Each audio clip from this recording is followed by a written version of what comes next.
I'm Chris. Joe is sitting next to me. Joe, we talked briefly about the emerging technologies, about streaming versus cable, and podcasting is a big thing now too.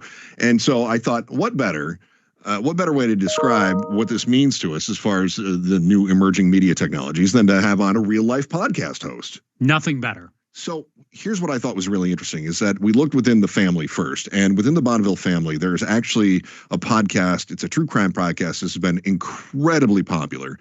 And so they had season 1. It was super popular. It was called The Letter. And so now they said, let's put together season 2.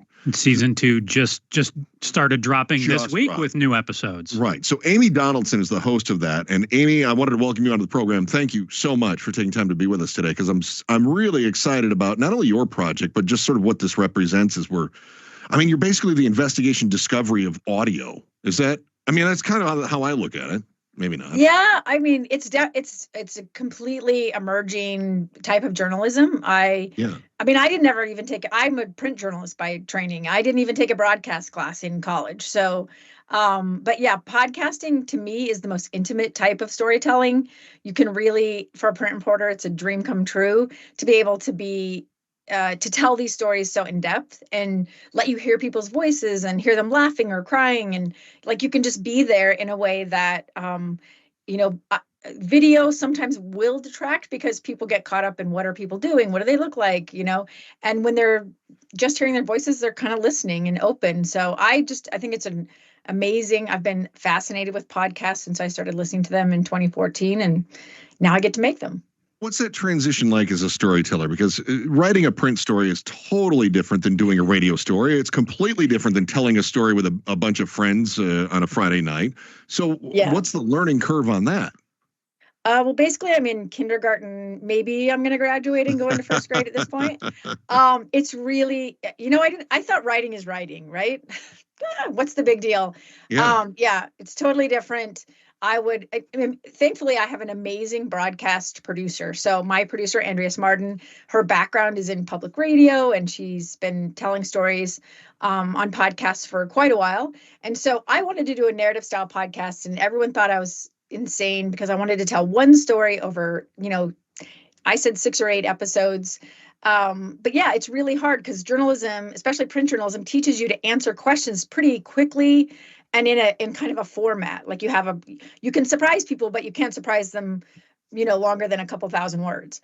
And right. Yeah, it's a totally different ball game. And I had to rethink how I told a story, what was important, how do I bring people into something that, most of us have never had a relative murdered. And I was exploring, you say true crime.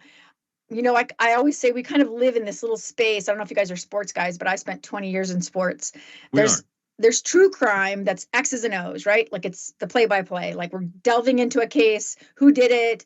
How did that happen? What were the system issues? And then I think there's philosophical or emotional, where you're really in theory, you're in your feels, right?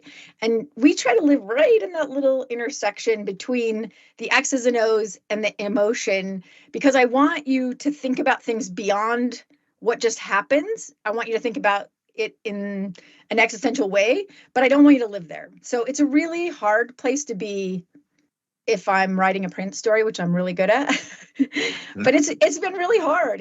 I'm not gonna lie, it's been an education every day, and I have absolutely loved it. And yeah, but I'm really terrible, and I just have a great team that puts up with my mistakes. Well, let's talk about it a little bit here, Amy. We're talking with Amy Donaldson. She's in Salt Lake City. She works at our sister station, KSL, and she is a writer and now a podcaster. She's come out with The Letter Season 2, Ripple Effect. What should we know about it? How did this story, get on your radar? Yeah, so we made season 1, and I thought it was going to be just one season. It was a really unique story. There was a young man who'd killed an 18-year-old kid and wounded an 18-year-old girl. He wrote a letter apologizing to a family. They accepted it, and it just basically was a story of what happened, right? And I thought that was it. There's one letter. This is a super unique story. I've covered crime and corrections before I was a sports writer, and yeah, these things don't happen every day.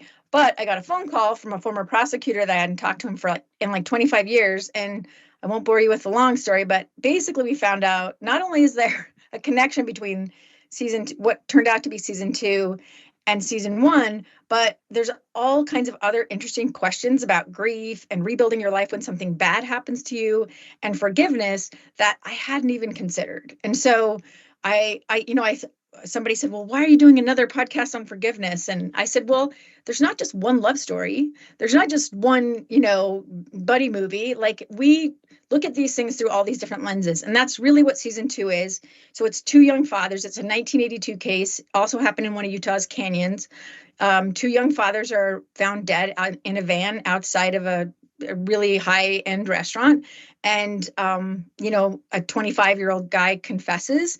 And really, it's not a whodunit. We're not trying to figure out that, but we're trying to understand why and how these people who are affected by this, including the killer, how they interact with each other, how they change, how they evolve, how they don't change, and really just kind of look at those bigger questions. And it's really made me rethink everything I thought I understood about forgiveness after that first season. Amy Donaldson is our guest. She's the host of the podcast, The Letter. Season 2 is coming out. She's describing here. Do you take the audience through the moral struggle, I guess, of trying to find that forgiveness, or where is the tipping point on forgiveness? Because it would seem that for many of us, some sins are unforgivable, and for others, we say all sins should be forgivable. My goodness, how do we find that line? Well, and I think that was actually the question I thought we had kind of answered at the end of season 1. I was like, yeah, of course people are, everyone should have a second chance. But then I got into season 2 and I was like, oh, this is not, when someone says they're sorry and they're trying to reform their life and they've had a tough time and you can kind of understand what brought them to a bad place, I think we all can be more accepting and understanding of forgiveness there, right? And this season is not like that. And it really did make me ask this question about, does forgiveness have to be earned? Does it matter if someone has remorse? And who is it for? Like, who does it benefit? Who gets it? And, one of the questions that I had for our team was that I'm not sure we'll ever answer, but that is, if it's not available to the worst people in the worst situations, is it available to any of us? What a wonderful question. It's deep, and I love it when we have a chance. I love a good story that makes us think on our way out here. Amy, it's been a pleasure talking with you. Amy Donaldson, our guest and host of the podcast, The Letter, available now on all of our favorite podcast things and wherever podcasts are downloaded. Yes. Thank you so much for having me. Thank you, Amy. We appreciate that. Amy Donaldson, our guest here on The Chris and Joe Show. Thanks for watching The Chris and Joe Show. Click to see more from Chris and Joe and tap the button in the middle to subscribe to KTAR News.